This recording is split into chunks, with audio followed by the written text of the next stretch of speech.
যারাই আসতেছে নবীজি পানি পান করাইতেছে, যারাই আসতেছে নবীজি পানি পান করাইতেছে। হঠাৎ করে একদল পানি পান করার জন্য আসবে, আর ঠিক ওই মুহূর্তে আল্লাহ রাব্বুল আলামিন ওই লোকদের মাঝে এবং আল্লাহ রসুলের মাঝে একটা পর্দা আল্লাহ রসুল দিয়ে দিবে। ফেরেশতা এসে নবী এবং উম্মতের মাঝে একটা পর্দা ঢেলে দিবেন, একটা প্রতিবন্ধকতা সৃষ্টি করে দিবেন। তোমাদেরকে পানি পান করতে দেওয়া হবে না। আল্লাহর হাবিব চিৎকার মেরে বলে, জিবরাইল, এরা তো আমার উম্মত, আমি তো তাদেরকে চিনি, তারাও আমাকে চিনে।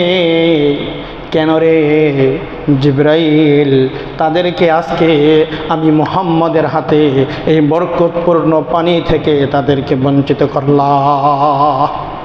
আমি তাদেরকে চিনি, তারাও আমাকে চিনে, তারা তো আমার উম্মত। রব্বুল আলামিন তাদের মাঝে আমার মাঝে আড়াল কেন করে দিলেন? আল্লাহ রব্বুল আলামিন ডাক দিয়া বলে, হাবিব আমার, আপনি তাদেরকে ভালো করে চিনেন না, তাদেরকে সবচেয়ে ভালো করে চিনি আমি। এরা হলো দুনিয়ার ওই সমস্ত বেদাতি লোক যারা আপনি দুনিয়া থেকে চলে আসার পরে, আপনার ইন্তেকালের পরে যারা শরীয়তের মধ্যে নতুন নতুন জিনিস আবিষ্কার করেছে। কি বলছে? দুইটা বর্ণনা আসছে।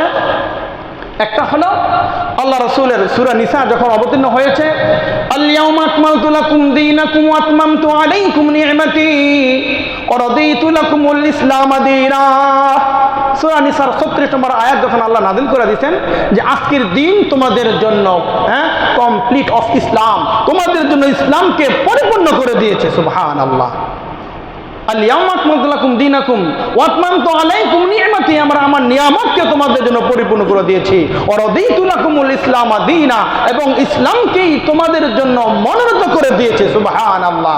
বলে আল্লাহ তাআলা যেই দিন সর্বশেষ আয়াতে কারিমা নাজিল করেছেন, এই আয়াতে কারিমা নাজিল করার পরে এরপরে যারা ইসলামের মধ্যে, ধর্মের মধ্যে, দ্বীনের মধ্যে যারা সংযোজন বিয়োজন যারা করেছে, বলে তাদেরকে আজকে এই হাউজে কাউসারের পানি আজকে আমি আল্লাহ আপনার হাতে পানি পান করতে দিব না। এই হলো এক বর্ণনা। দ্বিতীয় বর্ণনা হলো, ওগো নবীজি, আপনি যখন ইন্তেকাল করেছেন, আপনার ইন্তেকালের পরেই তারা মুসলমানদের মধ্যে ভেদাভেদ সৃষ্টি করেছে, বেদাত সৃষ্টি করেছে, নতুন জিনিস আবিষ্কার করেছে, বলে এই সকল উম্মতের মধ্যে ফিতনা ফাসাদ সৃষ্টি করেছে। বলে করার কারণে আজকে আমি আল্লাহর ঘোষণা হলো, বলে তাদের মাঝে এবং আপনার মাঝে এক প্রতিবন্ধকতা সৃষ্টি করে দিলাম, তারা আজকে এই আপনার হাত থেকে হাউজে কাউসারে পানি পান করতে পারবে না। হাউজে কাউসারে পানি আল্লাহ রাসূলের হাতে পান করতে চাই না? ইনশাআল্লাহ। আল্লাহ আমাদের সকলকে বেদাত মুক্ত ইবাদত করার তৌফিক আল্লাহ আমাদের সকলকে দান করুন। সকলে বলুন আমিন। বিশ্বাস করেন, পাহাড় পরিমাণ নেক আমল নিয়ে যাবেন, আমলের মধ্যে খাতা খোলার পর কোনো বেদাত পাবেন, সেখানে যাওয়ার পরে সব দেখবেন জিরো, সব আমল নামা জিরো হয়ে গেছে। আল্লাহর হাবিব সাল্লাল্লাহু আলাইহি সাল্লাম হাদিস বর্ণনা করতেছেন।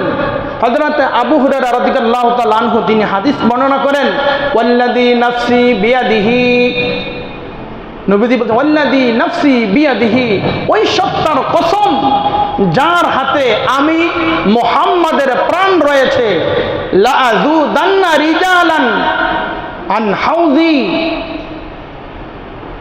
নবীজি বলতেছেন ওই পাক জাতের কসম, ওই সত্তার কসম যার হাতে মুহাম্মাদের প্রাণ রয়েছে, বলে আমি আমার হাউস থেকে কিছু মানুষদেরকে এভাবে তাদেরকে আমি তাড়িয়ে দিব, তাদেরকে আমি দূর করে দিব।